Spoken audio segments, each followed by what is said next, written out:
그 네이처지의 논문을 이제 생물학자였나? 그게 성함이 이건 잠깐만 뽑아. 안녕하세요. 짜바리 경제학입니다. 우리 지난 시간에는 그 노벨 경제학상에 대한 이야기를 좀 했었어요.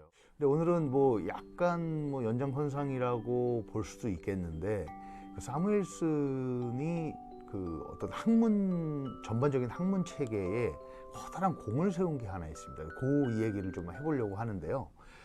여러분은 그 버스 그러면 이거 공공재라고 생각하시나요?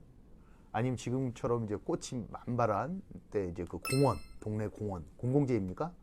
한번 생각해 보세요. 버스, 공원 이런 게 공공재인지 한번 생각해 보시는데, 그 애매해요, 항상. 뭐 하면 이제 신문 기사에서도 그렇고 그 공공재라는 걸 명확하게 기준을 잘 못 잡는 것 같다라는 생각이 드는데, 그 공공재에 대한 기준을 잡은 사람이 바로 폴 사무엘슨입니다. 그래서 이거는 경제학뿐만이 아니고 뭐 행정학, 뭐 사회복지학 모든 분야에서, 모든 학문 분야에서 그 공공재에 대한 정의는 이 사무엘슨의 정의를 따르고 있습니다. 근데 그러면 사무엘슨이 뭐 어떻게 했냐? 그래서 준비한 게 있습니다. 이거 뭐 성의 없다고 보실 수도 있지만 제가 손수 글씨를 좀 이렇게 썼는데요.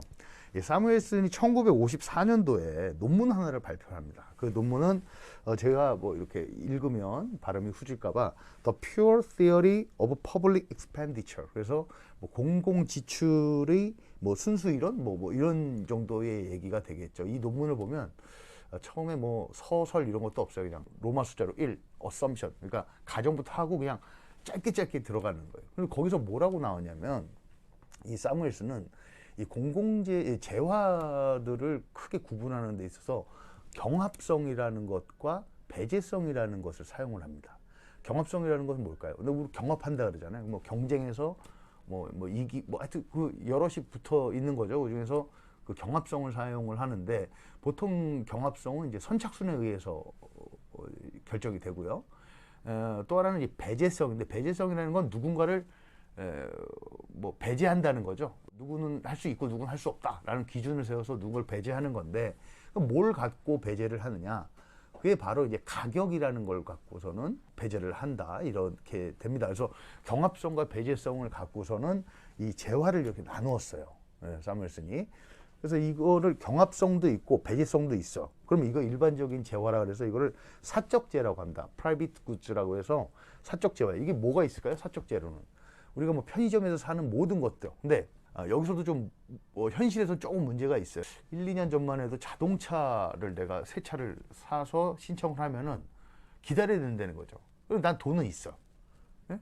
배제성에서는 배제하지 않았지만 경합성, 선착순에 의해서 난 좀 밀리게 되는, 현실적으로 조금 요게 뭐 100% 들어맞는 건 아닌 거죠. 이제 그런 거를 감안하더라도 하여튼 경합성과 배제성이 있는 재화. 그러니까 누가 먼저 사가면은 내가 못 사가고, 그리고 내가 돈이 없으면 못 사고, 이런 재화를 사적재라고 한다라는 거를 보시면 되고, 배제성은 있어요. 배제. 야, 너 돈 안 내면 이거 못 해. 배제성을 잃고 경합성이 없어. 그럼 돈만 내면 누구나 다 사용할 수 있어요. 그죠? 그런 재화를 뭐라 하냐면 비순수 공공재라고 해요.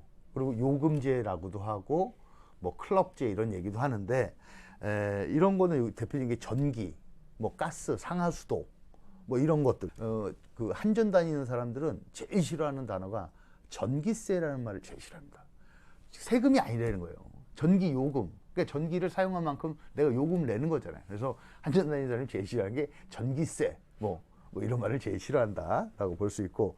그리고 이제 비순수 공공재는 어떤 특성이 있냐면, 전기, 가스, 수도, 뭐 고속도로 이런 거는 민간 기업이 할 수가 없어요. 왜? 초기 투자 비용이 너무 많이 드는 거예요. 만약에 전국에 새롭게 뭐 가스관을 깐다든지, 아니 뭐 수도관을 전국에 깐다, 이거는 민간 기업이 할 수가 없어요.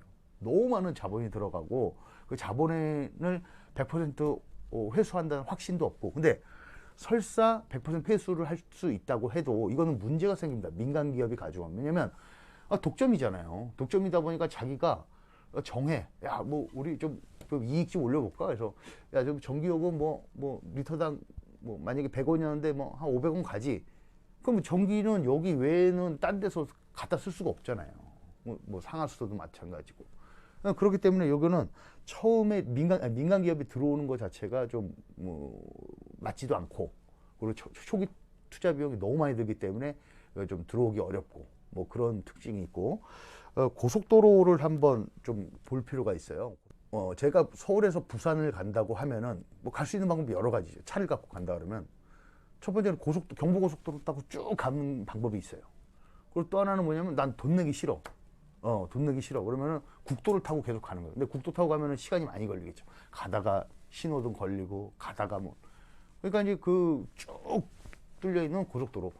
내가 돈을 좀 내더라도 시간을 절약하겠다, 빨리 가겠다, 그런 의미에서 고속도로가 되는데, 근데 고속도로가 고속도로로서의 기능을 못할 때가 있어요. 명절 때 막 그 뭐 귀성객, 귀향객 뭐 이런 몰리잖아요. 그럼 차가 막히잖아요. 근데 그러면은 고속도로의 그 요금을 제대로 받는 것이 맞냐는 거예요. 그래서 2017년부터는 17년부터인가 그때는 명절 때는 무료를 해요. 근데 그게 맞는 거예요. 예. 왜냐면 고속도로가 아니잖아요. 그때 저속도로잖아요. 저속도로에서 왜 고속도로 요금을 받냐 이거예요. 여기 있는 비순수 공공재는 제 기능을 했을 때 국민들이 돈을 내고 이걸 사용한다, 이런 개념이 비순수 공공재의 개념이고, 그래서 요금을 내고 사용하기 때문에 요금제, 그러니까 톨 굿 이렇게 또 얘기를 합니다. 그리고 뭐 클럽제 얘기가 있는데 그거는 조금 다른 얘기고, 그렇기 때문에 여기 초기 투자 비용이 많이 들고 이렇게 가면은 자연 독점이 발생인 거죠. 지금 이제 우리는 정부가 하고 있죠. 그 다음번에 경합성은 있어요. 경합성은 있어요. 근데 배제성이 없어. 야, 너 써, 이거 쓰지 말어, 이런 얘기를 할 수가 없는 재화예요.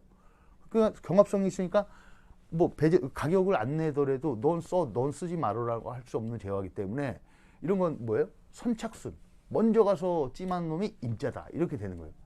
이게 대표적인 게 그 공용 목초지 이런 게 있어요. 1968년에 그 사이언스지에 게리 타데인이라는 생태학자 겸 생물학자인 분이 짧은 기고를 하나 올립니다. 거기서 뭐냐면 공유 목초지들의 그 풀을, 네 것도 내 것도 아니니까 동네 사람들이 다 와서 양, 소 이런 풀을 먹이는 거예요. 그럼 어떻게 해? 이게 뭐 주인이 없으니까 너도 나도 다 먹으니까 금세 거기는 황폐화가 돼버리는 거죠. 그러니까 이게 절제 없는 사람들의 욕심이 지나치게 그 공유지에 대한 그 비극으로 이어진다, 이런 얘기고, 사실 그래서 인클로저 운동이라는 것도 여기서 사실은 나온 거거든요. 목초지, 공유 목초지가 아니고 자기가 이제 담을 쌓고 이렇게 자기 사유화 이런 것들이 이제 거기서 나온 얘기고, 근데 이제 요즘 문제가 되는 거는 뭐냐면 이 공동 어장에 관련된 얘기가 좀 문제가 됩니다. 제주도 가보셨죠? 제주도 가면은 제주도에서 힘이 제일 센 사람이 제주도지사가 아니고 지역에 있는 어촌계장들입니다. 해녀 어촌계장. 이 사람들이 짱이에요. 만약에 거기서 뭐 일반 관광객들이 소라를 줍는다든지 하잖아요. 그럼 뭐 나가라 그래. 그럼 그 사람들이랑 싸움이 일어나는 거야. 야, 이게 네 거야? 이 바다가 네 거야? 이렇게 되는 거죠. 근데 여기서 생각해 볼 게, 그렇게 해녀 어촌계에서 그 일대 바다를 관장을 했을 때 장점도 있어요. 무작정적인 뭐 중국 어선 와서 쌍끌이 긁어가고 이런 바다 자원들이 금방 고갈되지 않고 꾸준하게 걔네들은 그 다음번 세대에 또 먹고 살 것까지 계속 그 다음번에 이게 유지 관리가 되는 거죠. 그래서 이제 그런 거는 장점이긴 한데 소유권에 대한 분쟁은 지금도 계속 되고 있어요. 그래서 그런 것들이 이제 공유주의 비극이라는 이런 이제 그 어떤 유명한 학문에서 유명한 얘기죠. 예, 그렇게 나타나게 되고, 오늘 이제 말씀드릴 게 이제 공공재인데 핵심이, 그러니까 배제성도 없고 경합성도 없어요. 이런 재화가 이런 재화가 뭐가 있을까요? 이 써놨죠. 알 수 있죠. 뭐 경찰 서비스, 국방 서비스 이런 거예요. 112에 도움을 요청한다. 그러면은 누구나 사용할 수 있죠. 국민 누구나. 그죠? 그리고 그걸 배제하지도 않아. 뭐 당신 누구예요? 뭐요? 이러지도 않아. 그냥 무조건 출동을 하고, 또 굳이 이제 경합을 벌일 필요도 없어. 다 이렇게 가는 거고. 이렇게 해서 국방 서비스, 경찰 서비스 이런 것들이 이제 순수 공공재에 해당이 되는데, 문제는 뭐냐면 순수 공공재는 뭘로 운영을 합니까? 국민의 세금으로 운영을 하는 거예요. 근데 세금을 안 낸 사람들도 이걸 이용할 수 있다는 거죠. 세금을 안 내는데 딱 112 전화를 했는데, 여보세요, 저 여기 지금 어딘데 긴급하게 좀 출동해 주세요. 어디라고요? 저기 짜바리 씨, 짜바리 씨 지난달 세금 밀려서 출동 못 합니다. 이렇게 얘기하지 않는다는 거예요. 이렇게 되니까는 그게 프리라이딩이라는 무임승차라는 개념이 생기게 되는 거예요. 무임승차가 생기면서 뭐가 어떤 현상이 발생하냐? 이런 거를 정부 실패라고들 시장 경제학자들이 얘기를 합니다. 정부 실패. 그러니까 세금을 내지 않았을 때 제재할 방법이 없다. 예? 그래서 그걸로 운영하는 것 자체가 정부 실패다. 이렇게 요 사적제는 실패할 일이 없다 이거죠. 예? 돈 내고 야 돈 없는 애들 오지 말고 선착순 밀린 애들 못해 이렇게 되는 거고. 반면 이렇게 반대적인 개념에서는 뭐 세금 안 낸 애들도 이런 혜택을 받는 거 아니야. 그래서 요거는 안 돼라는 이제 이런 것들이 있는 거죠. 미국은 우리랑은 조금 이제 시스템이 좀 다르긴 한데 미국에서 어떤 일이 있었냐면 미국은 이제 그 보험적인 개념으로 화재를 이제 진압을 하는 게 되는 건데 전화를 했어요. 자기네 집 불났다고. 아 여보세요 911이죠. 아 우리는 119지만 미국은 911이니까. 아 911이죠. 지금 우리 집 어딘데 불났어요. 몇 번지라고요? 아 몇 번지예요. 그러니까 아 그래요? 그러더니 그 소방서에서 보더니 아 알겠습니다. 아 근데 당신 그 세금을 안 냈는데 세금을 안 내서 출동할 수가 없습니다. 이렇게 얘기를 한 거예요. 집에 불이 났는데. 그러면 근데 진짜로 출동했을까요? 안 했을까요? 출동했어요. 했는데 왜 했냐면 그 불난 집에 불을 꺼주기 위해서 한 게 아니고 불난 집 옆집은 세금을 냈단 말이에요. 그 세금 낸 집으로 혹시 불이 옮겨 붙을까봐 가만히 보고 있다가 불이 넘어오면 그것만 꺼주는 거예요.